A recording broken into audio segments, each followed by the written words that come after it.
लंबित मामलों की संख्या कम करने और पक्षकारों के बीच समझौते के आधार पर मामले हल करने के उद्देश्य से जिला एवं सत्र न्यायालय चंबा के अलावा विभिन्न अदालतों में रविवार को राष्ट्रीय लोक अदालत का आयोजन किया गया। इस दौरान सड़क दुर्घटना क्लेम मामले, बिजली और पानी के बिल, वैवाहिक मामले, तलाक को छोड़ श्रम विवाद के मामले, भूमि अधिग्रहण के मामले, वेतन और भत्ते। गौरतलब है कि लोक अदालतों में किसी प्रकार की फीस नहीं लगती है, जिस कारण लोगों का किसी प्रकार का खर्चा नहीं होता है। चंबा में राष्ट्रीय लोक अदालत के दौरान प्री लिटिगेशन के 1027 मामलों में से 528 का मौके पर निपटान किया गया, जबकि लंबित चल रहे 2551 मामलों में से 1112 मामलों का निपटान किया गया।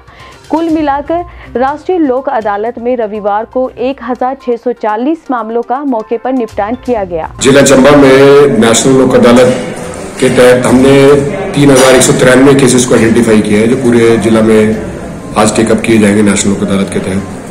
इसमें प्री लिटिगेशन के केसेस 844, पोस्ट लिटिगेशन के 395 और मोटर व्हीकल के चालान 1954 है। तो हमारी ये कोशिश है इस लोक अदालत में कि ज्यादा से ज्यादा इन केसेस को सेटल किया जाए।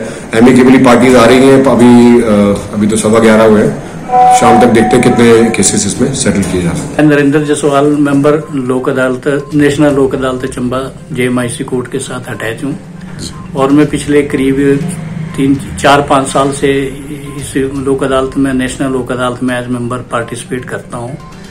लोक अदालत का जो राष्ट्रीय मुद्दा है कि लोगों में न्याय की भावना के प्रति एक विश्वास कैसे कायम हो, इसमें जो बेंच, बार और क्लाइंट्स के बीच में के समन्वय कैसे पैदा हो, उसके लिए लोक अदालत, ये जो मकसद है उसका चरितार्थ हम करते हैं। लोगों में जो एक लीगल वे में जो लोगों को न्याय की पटिशन फाइल करते हैं, उसमें दोनों पार्टियां, किसी में एक में कमी होती है। ये तो नहीं है कि भी दोनों पार्टियां बिल्कुल झूठ बोलती है या किसी को हम वो कर देते हैं। जैसे कुछ छोटे मोटे पेटी केसेस हैं, बैंकिंग के हैं, इलेक्ट्रिसिटी बोर्ड्स के हैं, जो अब प्री लिटिगेशन में आ रहे हैं हमारे पास। कोई जैसे कुछ गुड्स टैक्स के हैं या कुछ और डिफरेंट केसेस के हैं। तो जब कुछ कंसर्न डिपार्टमेंट के पास जैसे बैंकिंग के किसी के खिलाफ ड्यूज हैं, तो बैंकिंग का एक मार्जिन ऑफ रिकवरी है कि भी उनका जो प्रिंसिपल अमाउंट है, अगर उनका 60% या 70% है अमाउंट उनका रिकवर हो जाए तो उनकी कैपिटल रिकवरी है। और पार्टी को जो रिबेट देते हैं, जो परमिसिबल है, उनके जो बाइलाज या जो हेड ऑफिस से या इंस्टीट्यूशन से उनको इंस्ट्रक्शन मिलती है, तो उससे दोनों पार्टियों को बेनिफिट होता है। जो टोटल आज प्रेजेंट मैं एग्जांपल देता हूँ, 1,47,000 का SBI का एक केस था, जिसमें एक लेडी, नाम मुझे अभी जस्ट कुछ मैं भूल रहा हूँ, उसमें 1,47,000 समथिंग का था टोटल रिकवरी। तो बैंकिंग वालों से पूछ के कि भी आप इसको कितना रिबेट दे सकते हैं, तो उन्होंने उस अमाउंट को रिकवरेबल बताया 80,000 समथिंग। तो वो लेडी मान गई कि भी उसको 147 के अगेंस्ट 80,000 समथिंग देना है।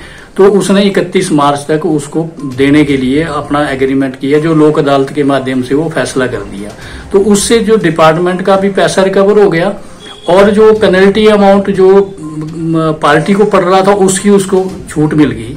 तो ये जो माध्यम है, लोक अदालत का माध्यम है, ये जनहित में भी है और न्याय के लिए एक न्याय का भी स्तंभ है कि लोगों में न्याय के प्रति विश्वास पैदा होता है और एक आस्था, और लोगों में सामाजिक सद्भावना जो सबसे बड़ी है। जो देहात में रहते हैं वो आपसी भाईचारा भी, क्योंकि झगड़े में दुश्मनी पैदा होती है।